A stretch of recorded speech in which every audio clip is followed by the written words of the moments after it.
দেখছেন CNW news TV. নৃশংসভাবে হত্যা করা হয়েছে এমপি আনারকে, বলছি বিস্তারিত। ডিবির অতিরিক্ত কমিশনার হারুন বলেন, হত্যাকারীর আগেই জানতে পারেন সংসদ সদস্য আনার 12 মে কলকাতা যাবেন। ফলে হত্যার পরিকল্পনা অনুযায়ী 30 এপ্রিল কলকাতা গিয়ে আরও 2 জন লোক ভাড়া করেন। তাদের মধ্যে একজন জিহাদ ওরফে জাহিদ এবং আরেকজন সিয়াম। আখতারুজ্জামান শাহিন ঠিক করেন হত্যাকাণ্ডে কোনো গাড়ি ব্যবহার হবে, কারা কারা থাকবে, কাকে কত টাকা দিতে হবে।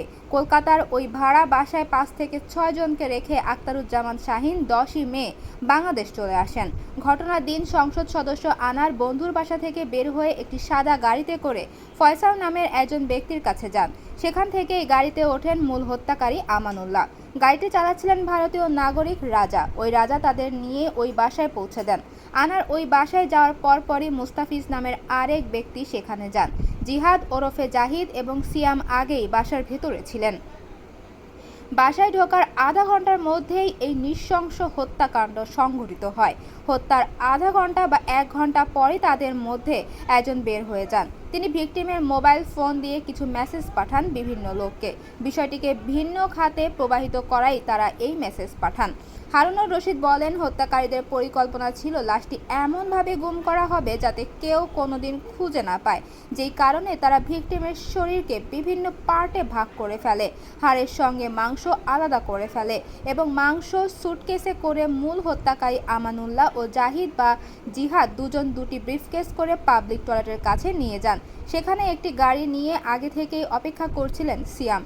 সেখান থেকেই সিয়াম ও জাহিদ বা জিহাদ লাশের খণ্ডিত অংশ নিয়ে চলে যান। এরপর মূল হত্যাকারী আমানুল্লাহ বাসায় চলে আসেন।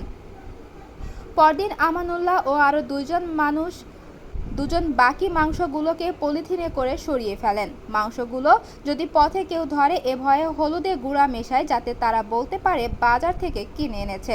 অর্থাৎ তাদের উদ্দেশ্য ছিল এমনভাবে লাশ গুম করা হবে যেন কেউ কোনোদিন তার অস্তিত্ব না পায়। হত্যাকাণ্ড সংঘটিত করে অপরাধীরা একে একে বাংলাদেশে চলে আসেন। 15ই মে মূল হত্যাকারী আমানুল্লাহ ও আখতারুজ্জামান শাহিনের বান্ধবী বাংলাদেশে চলে আসেন। 16ই মে বাংলাদেশে আসেন মুস্তাফিজ। এভাবে একে একে হত্যাকারীরা যখন বাংলাদেশে চলে আসেন তখন মূল মাস্টার মাইন্ড আখতারুজ্জামান শাহিন বাংলাদেশ থেকে ভিস্তা এয়ারলাইন্সের প্রথমে দিল্লি এবং সেখানে 2 ঘন্টা অপেক্ষা করে দিল্লি থেকে কাঠমান্ডু যান। সেখান থেকে দুবাই হয়ে যুক্তরাষ্ট্রে চলে যান। ডিবির অতিরিক্ত কমিশনার আরও বলেন, হত্যাকাণ্ডের পর তারা ভিকটিমের মোবাইল ফোন থেকে বিভিন্ন লোকের কাছে মেসেজ পাঠিয়ে বোঝাতে চেয়েছেন ভিকটিম এখনও ঠিক আছেন।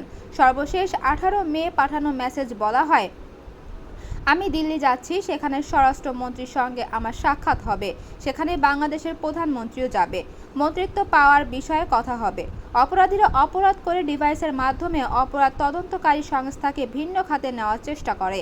এ কারণে ভিকটিমের মোবাইল ফোনকে বেনাপোল, মুজাফরবাদ সহ বিভিন্ন স্থানে পাঠিয়েছে।